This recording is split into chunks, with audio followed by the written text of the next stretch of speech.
ডিসেম্বরের বুদ্ধিজীবী ৭১ সালের, আর আজকের বুদ্ধিজীবীরা কিন্তু এক নয়।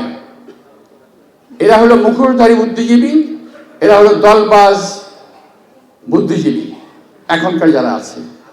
এখন এক শ্রেণীর লোক গজিয়ে গেছে, নিজেদেরকে তারা বুদ্ধিজীবী দাবি করেন, সোশ্যাল মিডিয়ায় বুদ্ধিমত্তার ঝড় তোলেন, কিন্তু দেশটাকে এগিয়ে নিয়ে যাওয়ার জন্য কি করতে হবে সেই কথাটা বলেন না, শুধু বলেন বিএনপি ঠেকাও।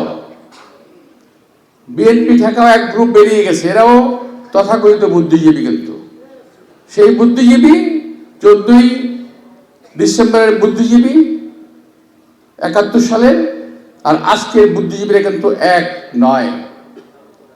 এরা হলো মুখোশধারী বুদ্ধিজীবী, এরা হলো দলবাজ বুদ্ধিজীবী এখনকার যারা আছে। কথা বলে লম্বা লম্বা, কাজ করে কিছুই কোনো কাজই এরা করে না, শুধু কথা বলে আর মানুষকে উস্কানি দেয়, এবং বিভিন্ন অপকর্মে লিপ্ত হওয়ার জন্য ভাষণ বক্তৃতা দিয়ে বেড়ায়। প্রিয় ভাইরা, আমি বেশি লম্বা করব না।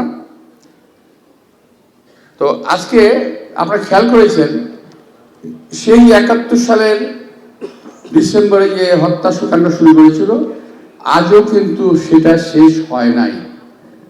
আপনারা দেখেছেন গত 17 বছরে বিএনপির নেতাকর্মী সহ বহু মানুষকেই হত্যা করা হয়েছে।